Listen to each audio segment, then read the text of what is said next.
Би мик хувцас тайлаад. За өнөөдөр ингээд TikTok snack гэсэн бичлэг хий гэж бодсон. Тэгээд ерөнхийдөө гоё миктэй болсон юм чинь давхар ASMR маягийн бичлэг болж магадгүй. Тэгээд шууд эхлэе.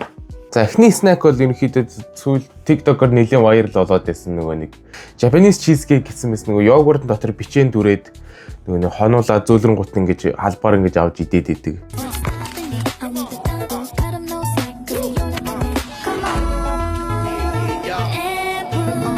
Cheesecake шиг амттай болдог юм шиг байна лээ. Ийм йогурт, ийм бичэн байна.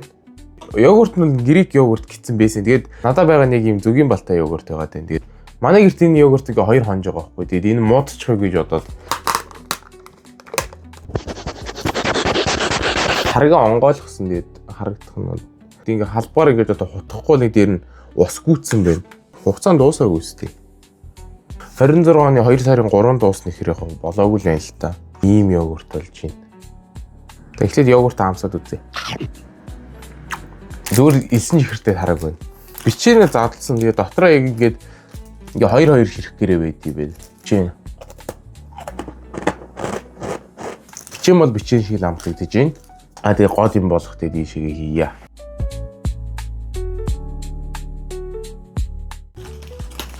Ийм байхад болох байхаа тий. Ингээд таглчингуудаа тэгээд одоо ингээд хөргөчнөд 24 цаг хадгалнаа. Тэгээд ерөнхийдөө маргааш тэгээд би нэг идэх гэсэн үг.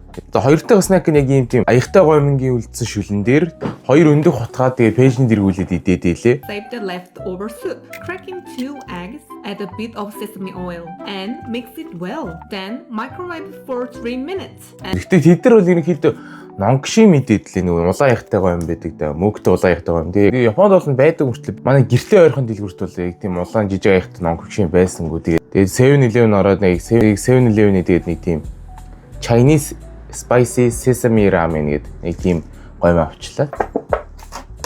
Нэг гомын дотор нэгээд амтын ингээд унтлагчийн хийцэн байд юм байна ингээд. Усычингуудаа тэгээд араас нь намтлагчаа гэл тэгээд ер нь бэлэн болох юм байна. Тэгээд яг бэлэн болоо гомингоо дэвтээсээ дараа уулзъя. 5 minutes later. За гомин маань бэлэн болчлоо тэгээд. Ямар ч ашиглах гомингаа амсъя. Гомин дээр ревю явуулчих тэгээд.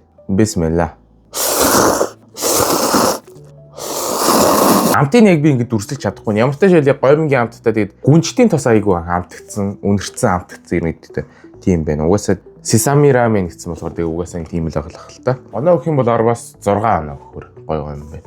Одоо гол юм нь болохоор тэгээд дан шүл үлдсэн одоо харж ивэл харагдаж байна.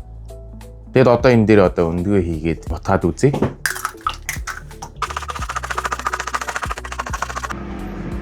Дөнгөцөө пэйжэнд 3000 ирүүлчлээ ийм болж байна. Үнэр нь бол яг гомигийнхэн үнэр нь бол байна. Амт нь яад юм бол.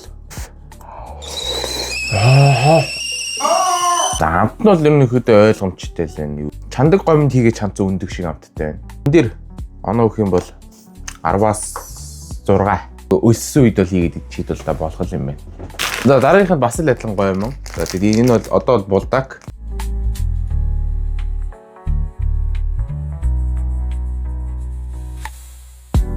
Булдаг төр саяны бичлэгийг үзсэн шиг яд манай зөндөгний шар тэгээд өөрийнх нь соусын нэмээд хутгаж үзээ. Тэгээд ямар амттай болох юм бэ харъя. За гомонго игээд майнуудаа нилээ ахиухан игээд байлээ. Майнуудаа ич. Өндөгний шараа хийчихэд. За бэлэн болчоод ер нь уулзъя. Few moments later. За хутгачлаа тэгээд нэг ийм болж байна. За тэгээд ерөнхийдөө ямар амттайг нь туршия. Тэгээд булдакийг авсан шалтгаан давхар энэ гомонгоор тэгээд чаленж хий гэж бодоод тэгээд ер нь яана. Тэгээд 5 минутын турш гээд юм уухгүй. Яг бусад хүмүүсийн хажууд байх мяд харагдж байгаа л да. Зарим хүмүүс 2x-ээр эсвэл бүр 1 chip-ээр хийгээд идэг. Би бол бүр халуун ногыг бүр чаддаг. Мөөгтэй гомын жод над жоох халуун ногоодоо санагдаад болохоор энэ минь бол тэгэхээр бүр амар байгаа аахгүй. Ингээд хажуудаа сүү бэлтчихий тэгээд амьд гарах болтгоо. Амт нь бол амар гоё юм. Тэр нөгөө майонез ороод өндөг ороод соус нь ороод айгу гоё л байна л да. За гомын дууссан. Цагаа усаа. Оо. Хүс бүр уурш өгч байна. За би мик хувцас тайлаад байна. Өстө. Омаа 35. Ах. 5 минут. За энэ амархаас эхлээд тэгээ шүү маргааш уулзъя. Тэгээд маргааш үргэлжлүүлээ лайф хакка үргэлжлүүлээд их ажил дээр хонж ажиллаад тэгээд ажлаасаа орж ирсэн. Тэгээд ерөөхдөө шууд ажлаасаа орж ирээл би шууд YouTube-ийнхаа бичлэгийг хийсэн. Tomorrow. За өглөөний мэнд тэгээд одоо 9:33 болж байна. Тэгээд түрүүн ажлаасаа 8 гэж буугаад шөнийн ээлжинд ажилладаг болохоор тэгээд хонж ажилдаг. Тэгээд унтаагүй явж байна. Одоо ч унтаагүй. Унтаагүй мөртлөө бичлэгээ хийж энэ энийг мань үнэлээ та нарт лайк сава дараарай. За тэр яг одоо Japanese cheesecake идэж үзье. Тэгээд ерөнхийдөө дөнгөж цай хөргөчтөөс аваад ирлээ. За харагдах байдал нь бол айгүй гоё харагдаж байна. Тэгээ амар зөөлхөн болцсон байна угаасаа.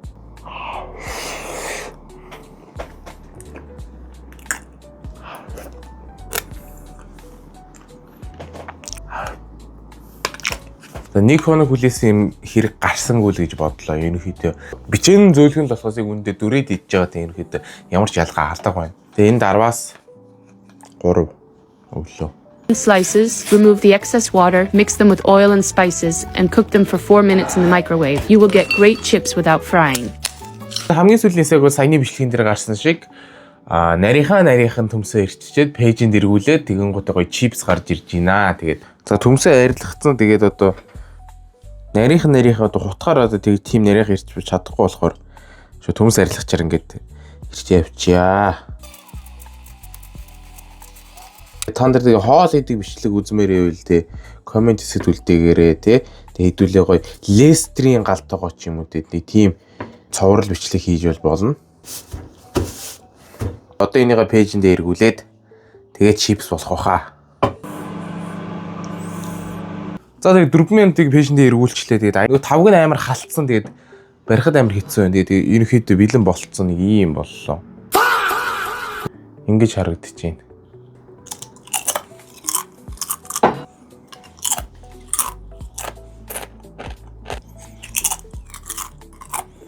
Болцсон байна. Одоо дээр нь бол нэгээд давс юм уу? Давс тэгээ паприка нэмээд цацаа тэгээ цаа хутгах юм бол бүр гоё болох байна. Тэгэхээр тавган дээр ингээд тавихаас өмнө доор жоохон тосыг тосолчих юм бол арай тавган дээр наалдах. Минийх ингээд тавган дээр наасалтаа ингээд хуураа хуургачлаа. За тэгээд ингээд өнөөдрийнхээ бичлэгээ энэ хүрээ дуусгая. Тэгээд 4 төрлийн стаг туршиж үзлээ. Тэгээд давгүй нь бол давгүй байлаа. Тэгээд иймэрхүү бичлэг үзье гэх юм бол тэгээд лайка дараа, саба дараарай. Тэгээд дараагийн бичлэгээр уулзъя. Bye.